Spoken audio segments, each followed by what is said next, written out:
ছাত্র আন্দোলন এটি একটি স্বতন্ত্র প্ল্যাটফর্ম এবং তাদের সাংগঠনিক কাঠামো রয়েছে, সে অনুযায়ী সেটি পরিচালিত হচ্ছে। এবং আমরা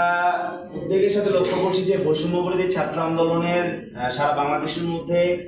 যখন কোনো একটা অভিযোগ আসে, সেই অভিযোগের সাথে কিন্তু আমাদের এনসিপির আহ্বায়ক জনাব নাহিদ ইসলামের ছবিকে সংযুক্ত করে কিন্তু তার নামে একটি প্রোপাগান্ডার জায়গায় কিন্তু সারা দেশব্যাপী ছড়িয়ে দেওয়ার একটা প্রবণতা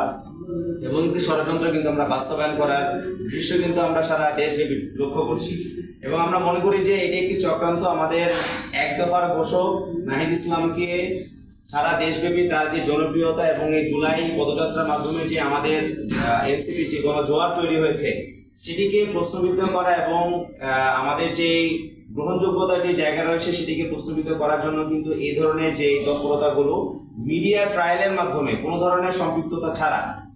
বৈষম্যবিরোধী ছাত্র আন্দোলনের সাথে বর্তমানে এনসিপির কোনো ধরনের সম্পৃক্ততা নেই, তারপরেও যখন বৈষম্যবিরোধী ছাত্র আন্দোলনের নামে বা বেনামে যে কোনো কিছুই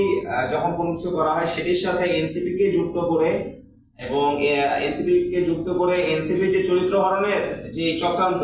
সেটিকে কিন্তু আমরা বর্তমানে লক্ষ্য করছি এবং আমরা মনে করি যে এটি অবশ্যই আমরা প্রতিহত করব এবং সেই ব্যাপারে যেন দেশবাসী যেন তারা সজাগ যেন দৃষ্টি যেন রাখেন সেই ব্যাপারে আমরা আহ্বান জানাই। আমরা সারা দেশব্যাপী মানুষের মধ্যে বিচার সংস্কার এবং একই সাথে রাষ্ট্রের পুনর্গঠন নিয়ে আমরা যে ধরনের আমরা দাবি তুলছি সেগুলো জনমানুষের কাছে পরিচিত হচ্ছে, জনপ্রিয় হচ্ছে। সেই দাবিগুলোকে যেন অজনপ্রিয় করা যায়, আমাদেরকে অগ্রহণযোগ্য করার মাধ্যমে আমরা মনে করি যে গুলশানের চাঁদাবাজি থেকে শুরু করে আরো যে ইস্যুগুলো সামনের দিকে আনা হচ্ছে সেটি তার একটি অংশ।